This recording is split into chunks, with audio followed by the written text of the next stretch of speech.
bringing you the latest news from Monterey Athletics. This is the Plainsman Fan Zone podcast from 100.7 The Score. Welcome back to the High School Fan Zone on this Monday night. We have already talked Coronado baseball, Estacado track and field, Lubbock High basketball, and now we're going to jump in and talk Monterey softball. We're going to pause just a second here and let one of the Lady Plainsmen come on in. If you're watching on TV, here she comes. Because we are in the Plainsman Fan Zone, we've got Brian Cronk to the far left if you're watching on TV, and Suman Fernandez. Use that when you talk. You can use your outside voice. Give me your phone so you don't. I just want the phone. There we go. Coach knows the story here. Haven't had you guys on in a while, Brian.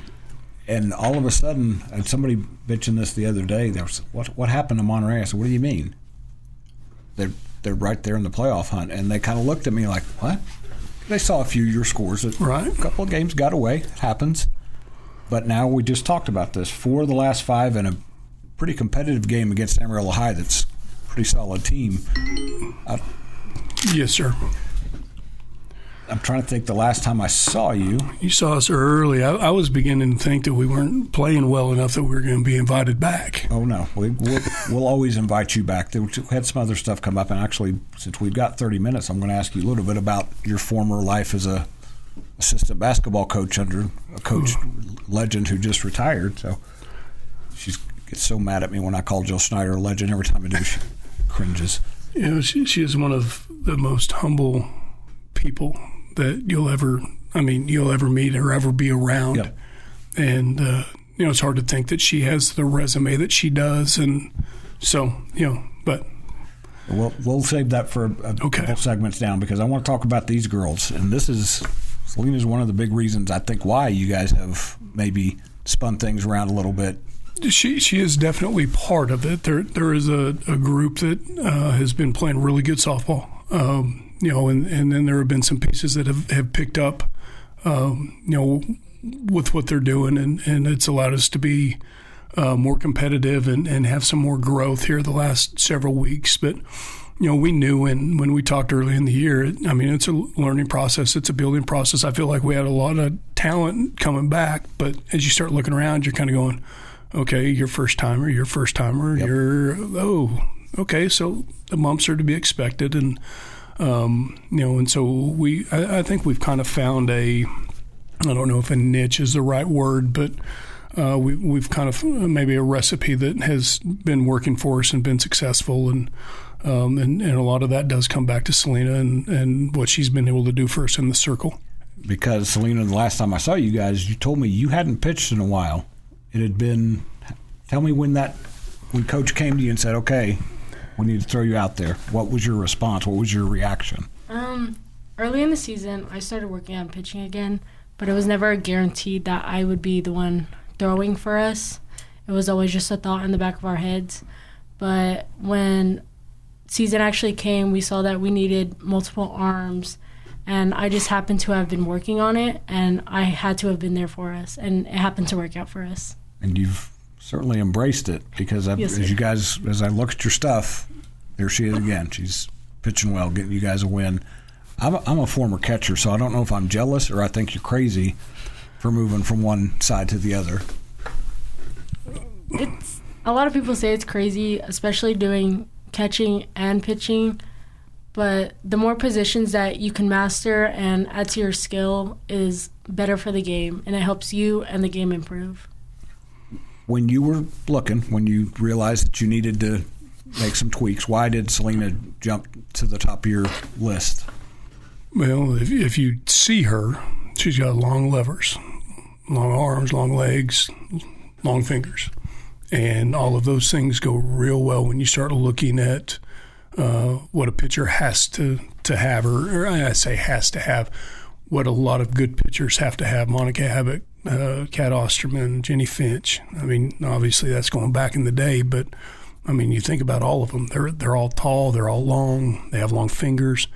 And so it was something that we had kind of posed and kicked around. And, she said she started throwing in the season. She started working and tinkering a little bit over the summer, and then we were able to get her in with some tech stuff in the fall, and so she was able to get some attention. And fortunately for her, there weren't a lot of people that showed up at the tech clinics that they were running.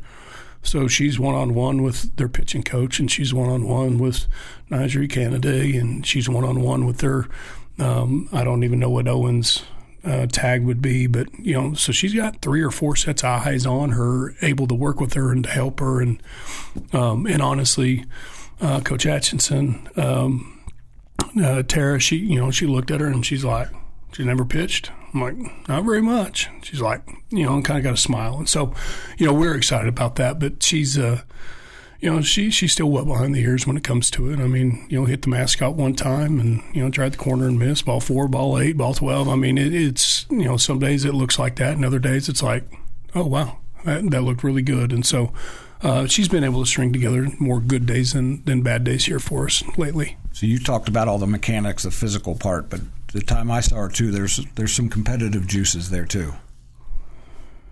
Yes, sir.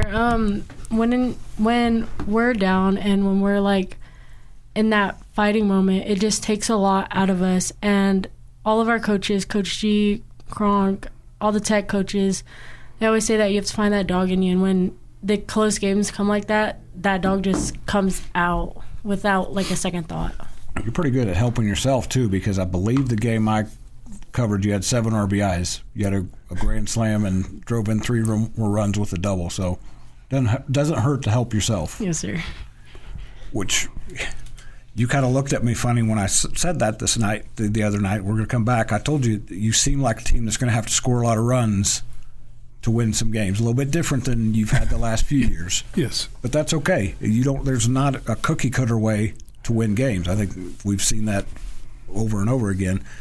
Just to make sure, I want to make sure you're right. You guys are tied for 3rd in the district standings at 8-6. Yes, sir. Which a few weeks ago, I think that was pie in the sky. So we're coming up on a break. We're going to talk more in the Plainsman Fan Zone about Monterey softball. It's Randy Rosetta on 100.7 The Score. Diving headfirst into Monterey athletics. You're listening to the Plainsman Fan Zone on 100.7 The Score and the 100.7 The Score mobile app. Welcome back into the Plainsman Fan Zone on 100.7 The Score. I'm Randy Rosetta. We're talking Monterey softball, and we're joined by Michaela Perez. You got lost? Yes. Well, we're happy you're here. Thank you. Did you drive yourself? No. Okay. Well, I figured she got lost because she was driving herself. But. So you guys are how old? I'm 16. Oh, yep, I'm 17. So I've got a 17-year-old at home, and if I tell her to drive from point A to point B, and if she doesn't have a phone or doesn't have a GPS, it's zero chance of that happening. So I totally understand. I'm a girl dad, so you're fine. You're also having a pretty good season, so I bet the guy next to you on the left will probably forgive you for being a little bit late, because right now this young lady's hitting .512, if I look at your stats correct. If we're talking overall. Yes, at least that's what the magic of Game Changer says here. Well, that may be wrong. So she's having a really good district season. She's having a good season in general. So I don't want to say that, it's just one versus the other. But she is hitting .513 on the season, which is, right around. Well, there's very few people in our program, in the history of our program, that have finished the season hit over 500.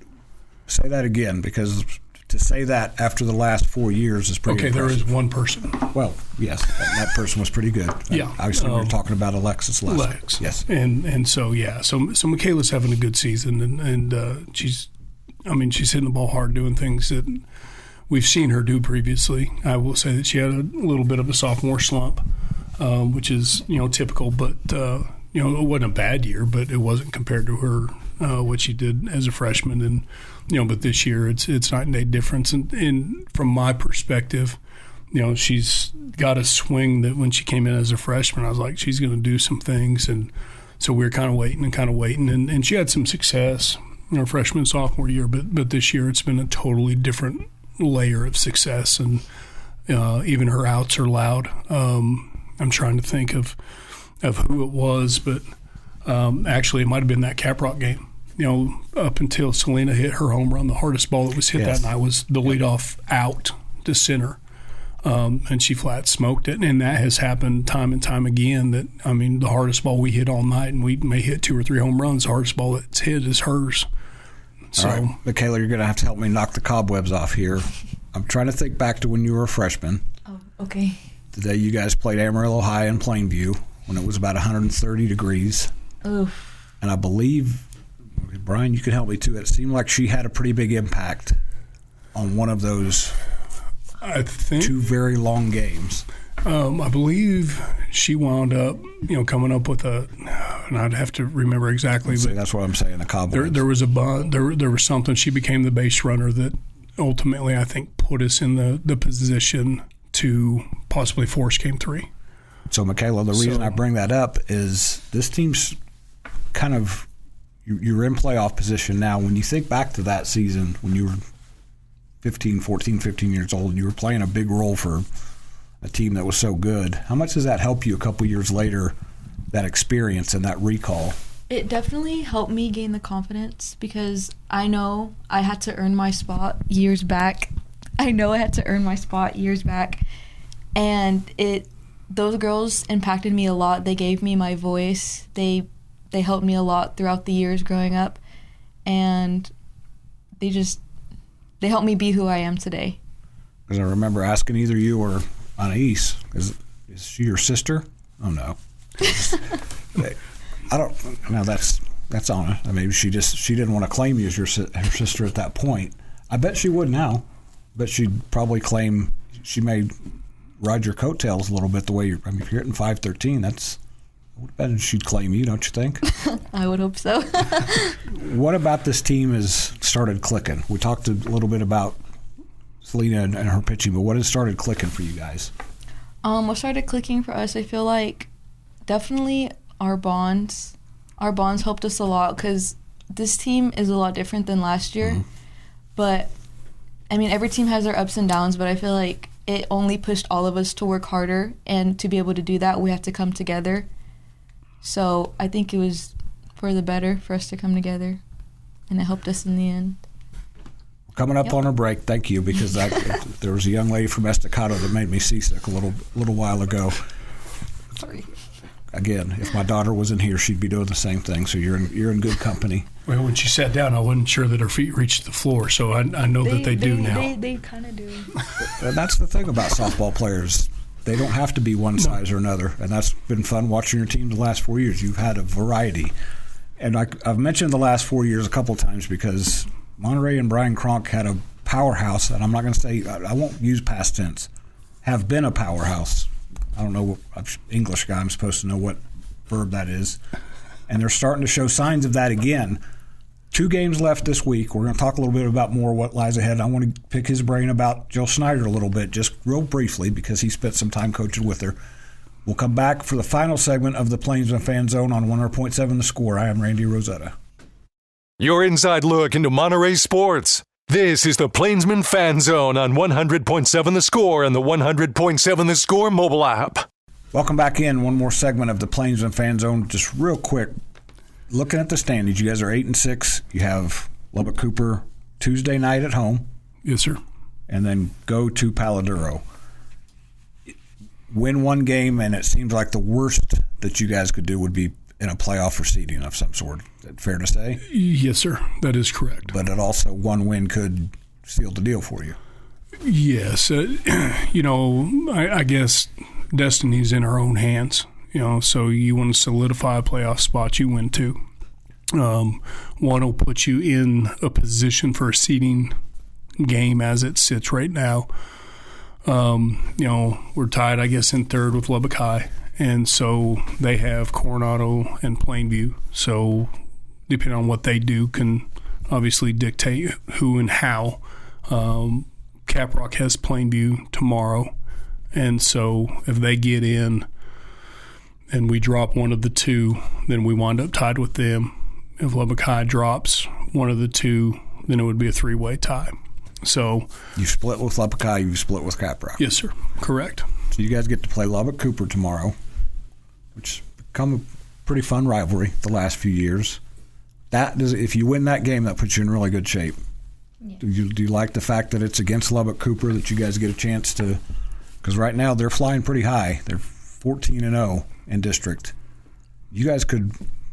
If Sherry's listening, she's going to scowl at me when she sees me. You guys could play a little bit of a spoiler, because that sends them into their last game in must-win mode. Mm-hmm. Does that help you guys lock in a little bit more? Yes, I think it does help us lock in. I think when going into this game, we talked a lot about it today. Going into this game, we all have the same mindset of a must-win, must compete, and just play the best of our abilities, no matter what the outcome is. Kayla, what happened last year at the end of Cooper's season when you played him? No, just go ahead and throw it on out there.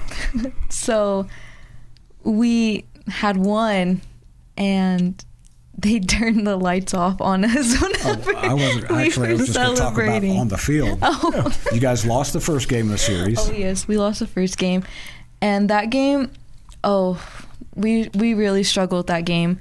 We couldn't really hit the ball as we know that we could, and we made a lot of errors, and it was just a rough game for all of us. But the second game, we really came back, and we came back as one, because we knew that we had to be disciplined at the plate, and we had to work together as a team to be able to get the win in the end. The reason I ask about that is because that's kind of how your season's been this year. You guys have had to take some lumps. I think you used the word lumps earlier, and figured out got to do things a little bit differently. Yes, lumps are definitely feel like we've taken a few on the chin, but it's just a process as you go through it. And as Michaela talks about last year, of we opened at our place and they came in, tip cap to them. They played well. We don't feel like we did, and that's it's part of the game. That's why we like to play a series, and so you have a chance to rebound, but. There were some uncertainties, I think, amongst ourselves, after we walked off the field on Thursday night. And then Friday we came back and played well, and, had 2 good games and did enough to solidify a win. And, as we were enjoying our moment, they did turn the lights out on us. Yes, I've heard this story. Yeah. And, and I mean, that's one of those things that,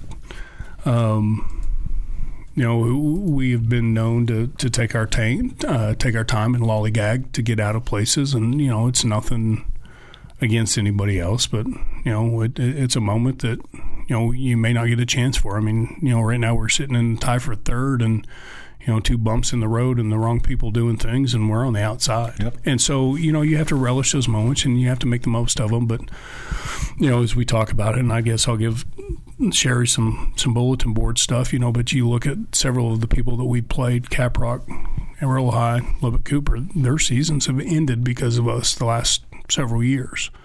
And so, we're a target for them. And so Cooper will show up tomorrow ready to go, and to make sure that we know that they are going to be, what they are. But as they talked about it, we'll be ready to go, and we're going to compete, and, we'll do what we need to do to try and put ourselves in a position to be successful tomorrow. At 6:30 Tuesday at Lady Plainsman Field, Lubbock Cooper at Monterey. We're running out of time, so I'm just going to throw this out there, and you can just nod your head and agree. One thing about Jill that sticks out in my mind, I think you were still an assistant coach that year. She said the same exact thing after the state championship game about her girls that she did about the team that finished 5-19 and lost the place. She's so genuine in fact that she wants her girls to do well. One of the things, and that year I was around, and there were struggle. Jill never raised her voice in the locker room. She would get agitated because they weren't doing, but she was always so positive with them, and that was one of the biggest things I took from her. Is regardless of how, I don't want to say poorly they played, but they played poorly at times, years ago, and she was always so positive with them. And honestly, that's one of the things that I've taken. I know that Michaela gets irritated with me because I don't lose my mind. I don't yell and scream. And, I'm very positive with them. And that's because that year I spent around Jill with that group. It's good advice. It's Michaela. That's a guy doing his job well. We're going to wrap it up on the Plainsman Fan Zone. We'll be back Wednesday with Friendship, Lubbock Cooper, and Liberty. This is Randy Rosetta on 100.7 The Score.